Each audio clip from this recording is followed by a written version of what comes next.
Iesu preceptor miserere nostri. Jesus, Mestre, tende compaixão de nós. Reverendas irmãs, amados irmãos, podeis vos sentar?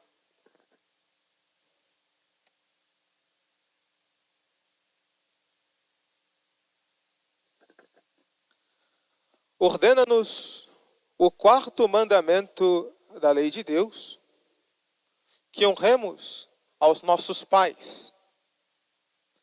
Esse mandamento, ele tem a sua origem no fato de que todos nós devemos honrar aqueles que são a origem do nosso ser, da nossa educação e do nosso governo. Essa virtude de se dar aos pais e também aos superiores a devida honra é chamada na teologia de virtude da piedade. Entretanto, se nós devemos honrar aqueles que são a origem do nosso ser, da nossa educação e do nosso governo, temos igualmente a obrigação de honrar a nossa pátria, que é também, de certo modo, origem do nosso ser, da nossa educação e do nosso governo. Essa virtude recebe um nome especial, que é justamente a virtude do patriotismo. E é sobretudo no dia de hoje que essa virtude é como que aflorada nas nossas peles e nos nossos corações.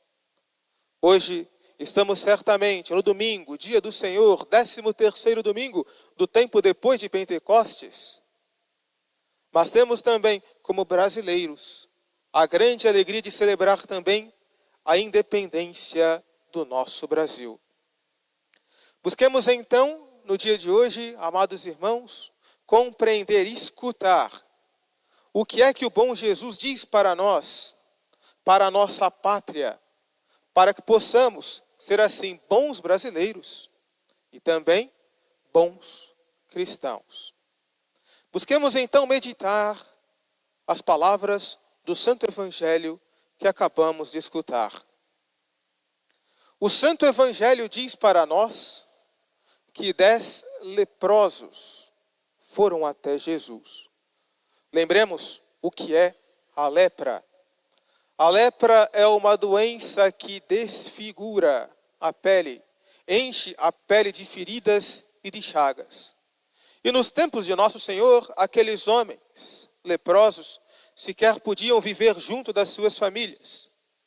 Eram expulsos das cidades e viviam em lugares reservados só para leprosos. Portanto, aqueles homens, sabendo que havia um grande Senhor naquele momento na Judéia pregando a boa nova do reino dos céus, encheram-se de alegria, de esperança e foram até nosso Senhor suplicar a graça da cura. E pediram então com fé ao bom Jesus: Jesus, Mestre, tenha compaixão de nós.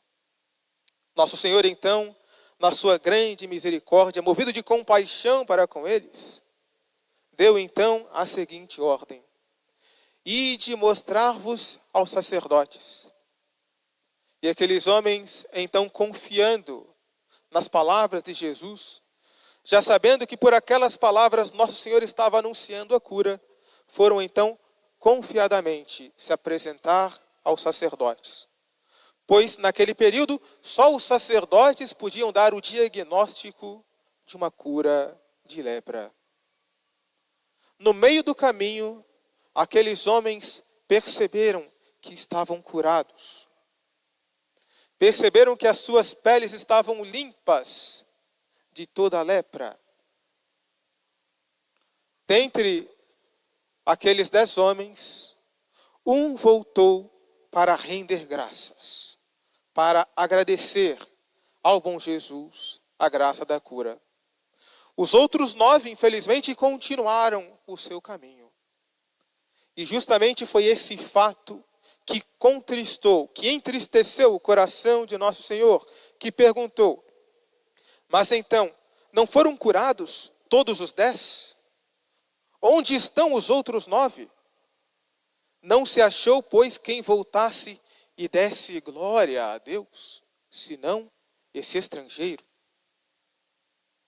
Vejamos então a indignação de nosso Senhor com a ingratidão que recebeu daqueles homens que foram por ele curados. Busquemos então ver, amados irmãos, neste fato narrado no Evangelho, o sentido espiritual por trás das palavras de Jesus.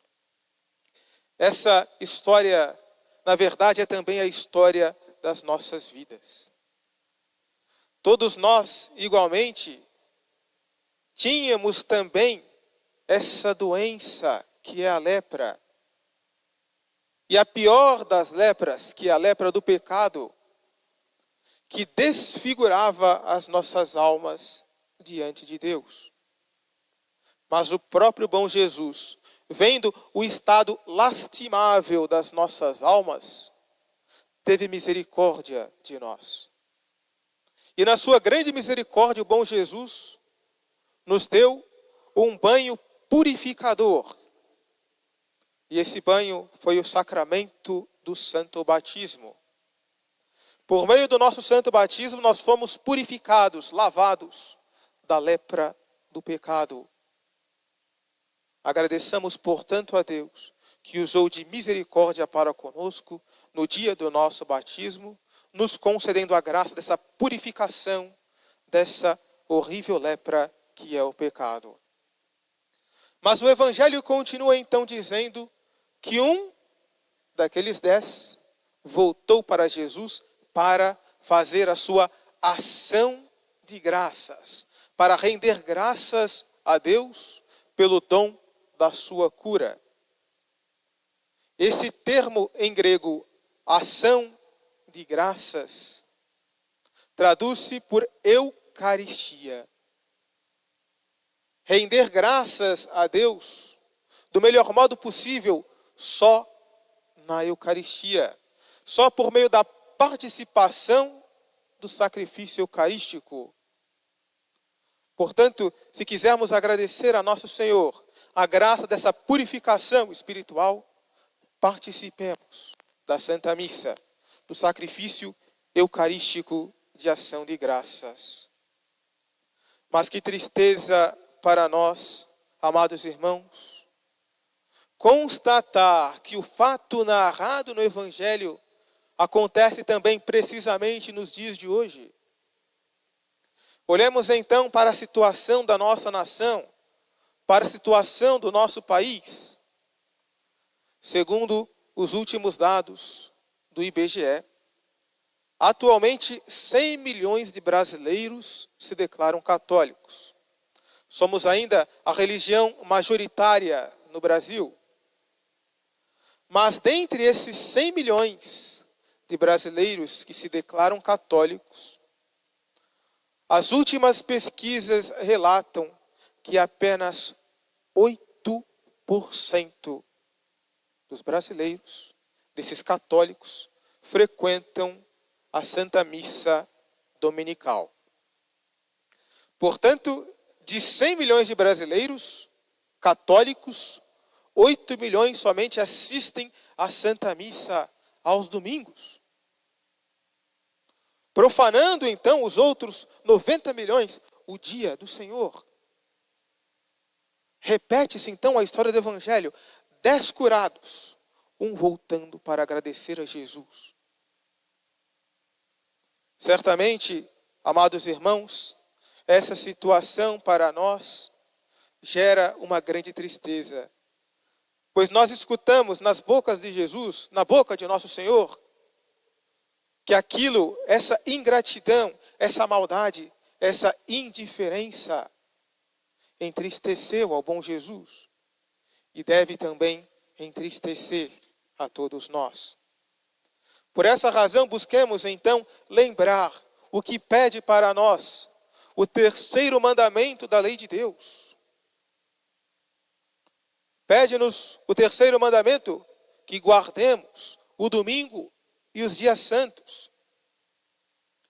Esse mandamento é explicado também pelo preceito da Santa Igreja, que nos ordena ouvir missa inteira aos domingos e festas de guarda.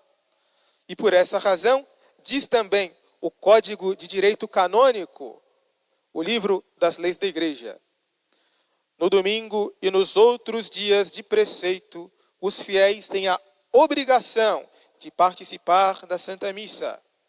Além disso, devem abster-se das atividades e negócios que impeçam o culto a ser prestado a Deus, que impeçam a alegria própria do dia do Senhor e o devido descanso da mente e do corpo. Isto é o que pede para nós a Santa Igreja. Mas, infelizmente, quantos não são aqueles que inventam as desculpas mais absurdas para se faltar à missa dominical? Uns dizem que tem que receber visitas, como se as visitas fossem mais importantes que o próprio Deus.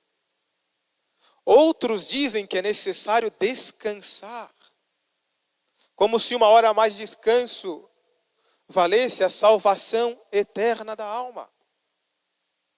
E outros até inventam trabalhos no dia do Senhor. Amados irmãos, recordemos esta bela verdade: o domingo não nos pertence, o domingo não é nosso. Pertence somente a Deus. É o dia próprio do culto divino, para o louvor de Deus, nosso Senhor, para a ação de graças. Portanto, busquemos realmente santificar o domingo, participar com piedade e devoção da Santa Missa Dominical. Lembrando que Deus reserva um tesouro de graças para aqueles que participam da Santa Missa Dominical. De modo que é bem verdade aquele ditado já muitas vezes repetido: domingo sem missa, semana sem graça.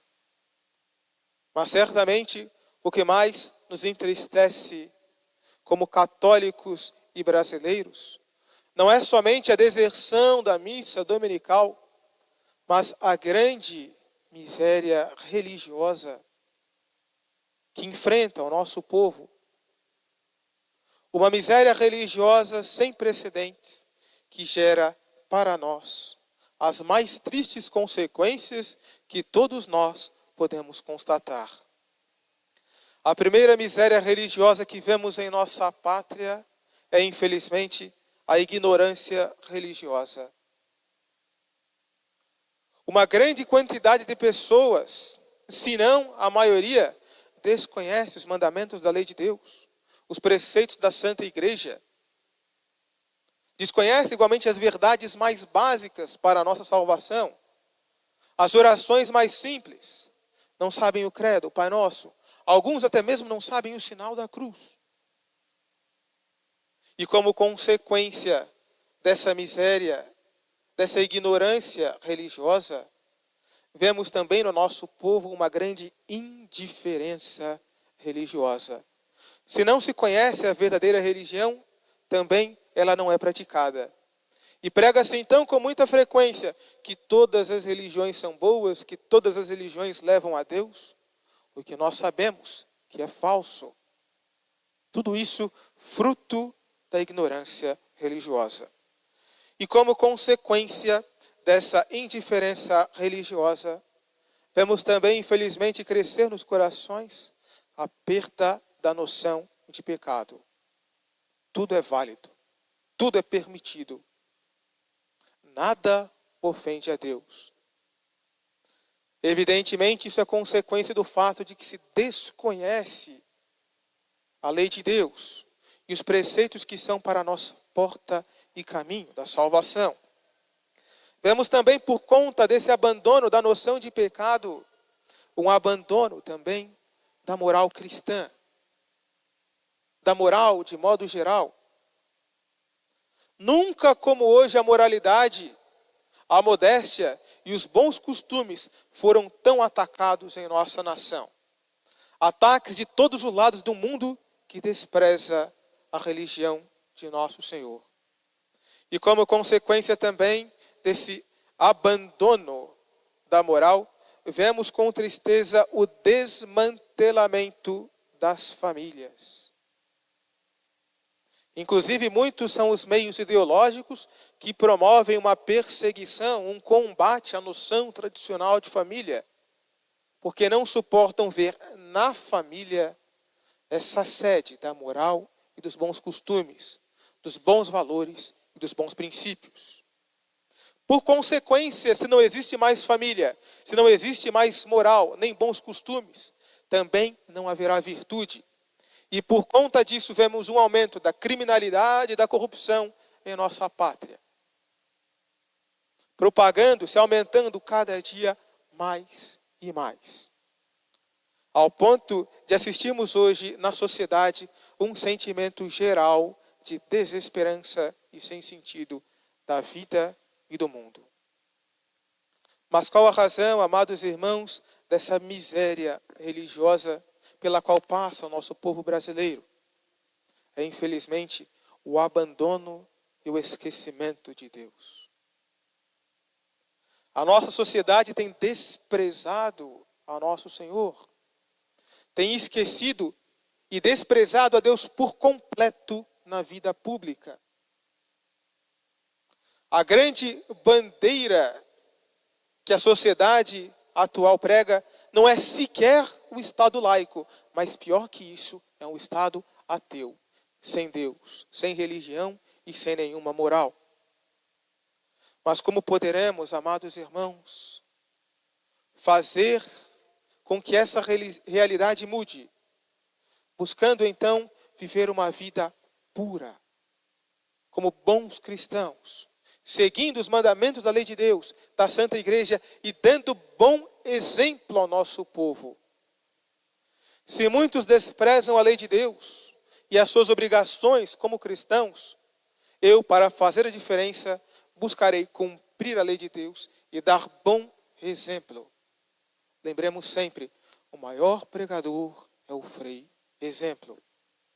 Demos então com a nossa vida bom exemplo aos nossos conhecidos, familiares, ao povo da nossa nação, para assim conseguirmos atrair essas almas para Jesus.